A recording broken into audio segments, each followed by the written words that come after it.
Today I'm going to talk about lunges, maybe why you're having discomfort, maybe why you're having difficulty performing a lunge, and just a few cues and different prompts that we can use to get into a lunge position. So one of the big things that we want to think about in a lunge is the bottom-up approach. So what's happening at the feet? When we're going through gait, which is just kind of walking and moving forward, we have supination, which is that heel strike, then pronation, think more vertical shin, and then resupination as we're toeing off and propelling forward. So you can think about pronation, kind of that mid stance position, as like the arch is like spreading.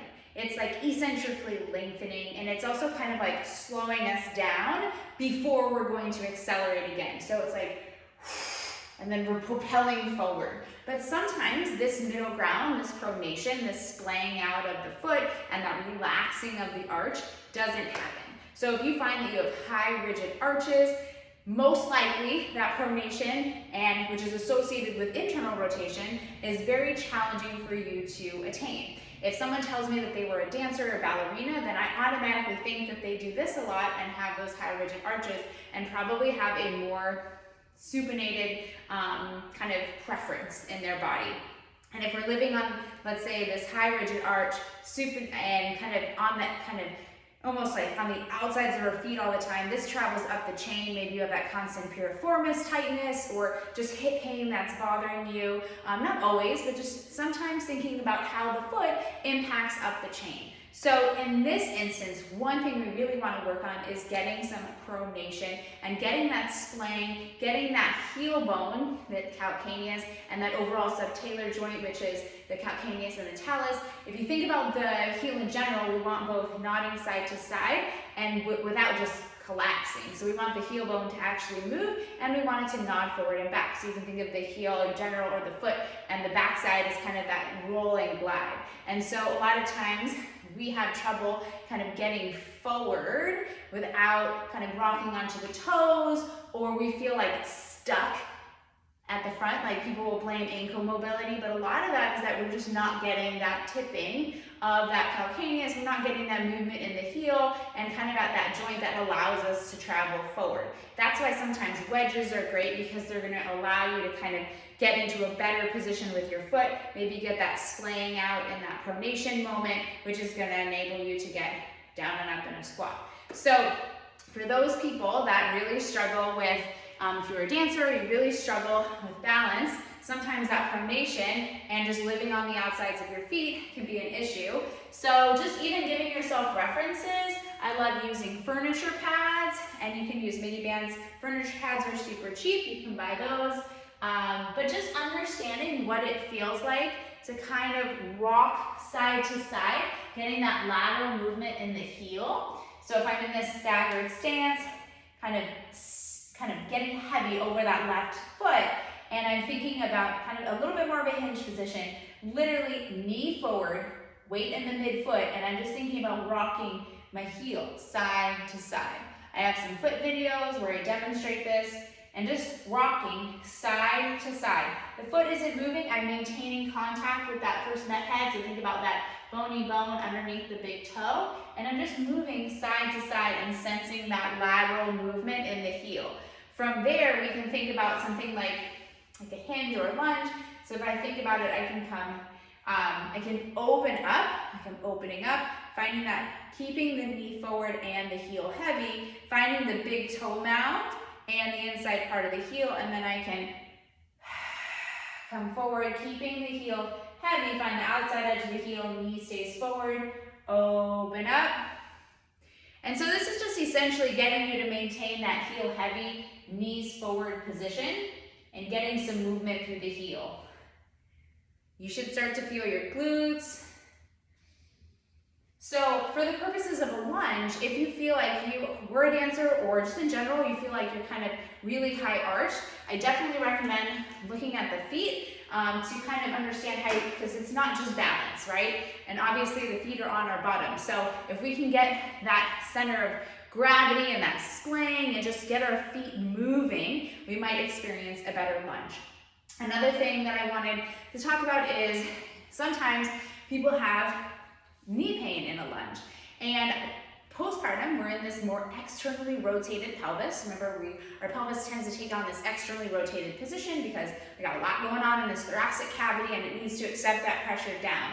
So what that happens sometimes is you're in this externally rotated pelvis, and I often find a lot of moms are more like internally rotated at the femur, which is this big leg bone. So you're kind of like this. And then we tend to have tibias in external rotation. So you're in this femur internal rotation, tibia external rotation. So you can see how that causes like a torque at the knee. Sometimes getting a little bit of the glutes on board and creating some eccentric control back there can help. So if you do a lunge, this is me, if you do a lunge and you feel because your femurs kind of go like more like this, maybe you even have that valgus knee presentation.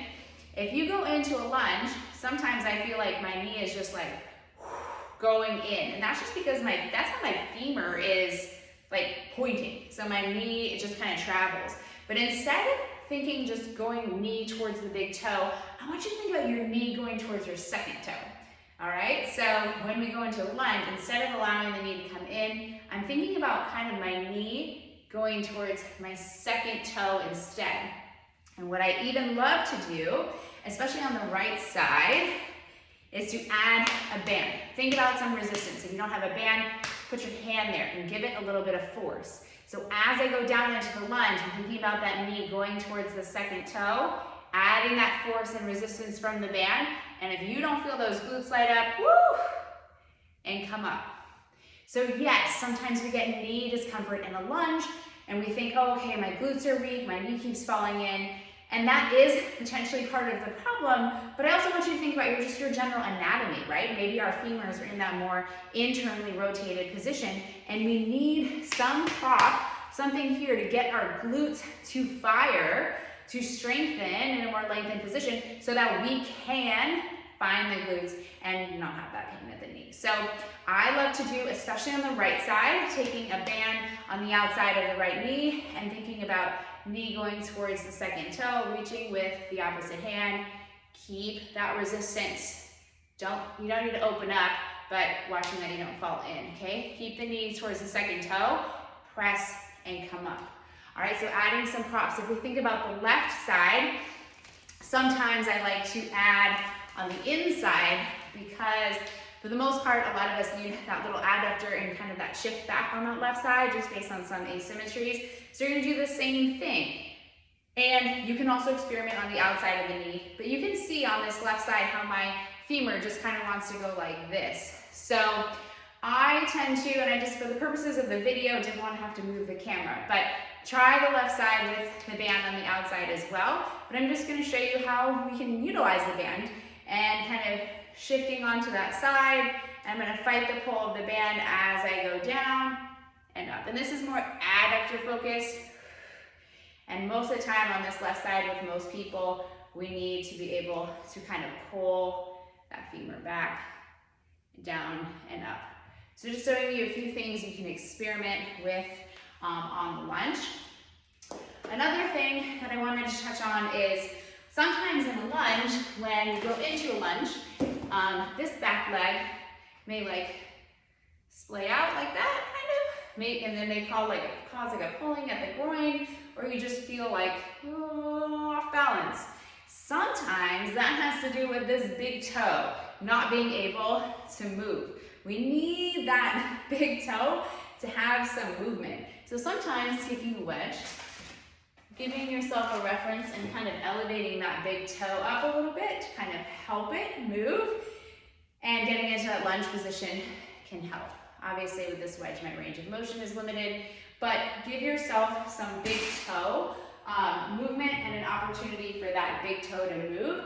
And you might notice, or even now, tuning in, so when you go to lunge, you can see how if your big toe doesn't move and you're kind of stuck, you're gonna have a tough time. And this big toe, let's say, you're gonna have a tough time bending down, right? This big toe needs to be able to move. If you're stiff, you're kind of like this, and the knee's gonna splay out. So thinking about that big toe movement. Last thing I wanted to touch on is a split squat based on your body's orientation. So if I'm in this more anterior tilted position, Ultimately, I need hamstrings and abs to get myself back into this more neutral stack position. This takes time, a lot of hamstring work, a lot of abdominal work, and it's more than just, because then we tend to just grip our booty and push us forward to tuck under. So we want to get hamstrings and abs to get us in a better position. If you tend to be more in that anterior tilted position, I love a front foot elevated squat position. And the other benefit to this is we live our lives very forward, right? So we're looking at our phones, our babies are in front. And so being able to stay and find that heaviness in the heels, so being able to stay heavy in the heels and have the knee translate forward is huge. And so setting up in positions that allow us to keep our center of mass a little bit more back will really help with that. So this is a front foot elevated squat position, and this is where I'm gonna go. And you can see how I need to really focus,